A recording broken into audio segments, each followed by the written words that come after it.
आज अमरावती येथे जिल्हाधिकारी कार्यालयावर काँग्रेसच्या वतीने धडक मोर्चा काढण्यात आला। यामध्ये शेतकऱ्यांच्या विविध मागण्यांसाठी हा मोर्चा काढण्यात आलाय।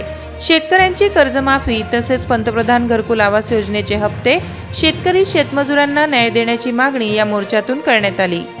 मोर्चामध्ये माजी मंत्री तथा आमदार यशोमती ठाकूर, काँग्रेसचे जिल्हाध्यक्ष बबलू देशमुख यांच्यासह शेकडोंच्या संख्येने काँग्रेस पदाधिकारी व कार्यकर्ते सहभागी झाले होते। या दरम्यान काँग्रेसच्या वतीने सरकार विरोधी घोषणाबाजी सुद्धा करण्यात आली। ते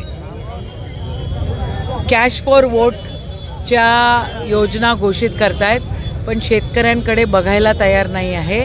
आज सोयाबीनचा भाव 3500 ते 4000वर पडलेला आहे। मागच्या 2 वर्षाआधी ज्या वेळेला महाविकास आघाडीचं सरकार होतं त्यावेळेला 8 ते 9000 भाव मिळत होता। सर्वात प्रमुख आमची मागणी आहे की या ठिकाणी शेतकऱ्यांची कर्जमाफी झाली पाहिजे। शेतकऱ्यांकडनं पूर्णपणे केंद्र सरकारचं आणि राज्य सरकारचं दुर्लक्ष होत आहे। दुसरा विषय आमचा महत्त्वाचा असा आहे की घरकुलाचे हप्ते मिळत नाही आहेत। घरकुलाला काल परवाच्या दिवशी या ठिकाणी एका शेतकऱ्यानं आत्महत्या केली। आत्महत्या ह्याच्यामुळे केली कारण त्यानं लोननी पैसे घेतले होते, दुसरे हप्ते भेटतील बा या आशेमध्ये तो होता। अशी परिस्थिती अख्ख्या महाराष्ट्रामध्ये आहे। हे जे सरकार बसलेलं आहे केंद्रामध्ये आणि राज्यामध्ये, हे सरकार शेतकऱ्यांकडे पूर्णपणे दुर्लक्ष करते।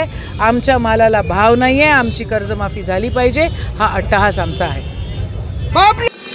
अशाच वेगवान घडामोडी पाहण्यासाठी आताच आमच्या जनविकास न्यूज चॅनलला सबस्क्राइब करा आणि रहा रोज अपडेट।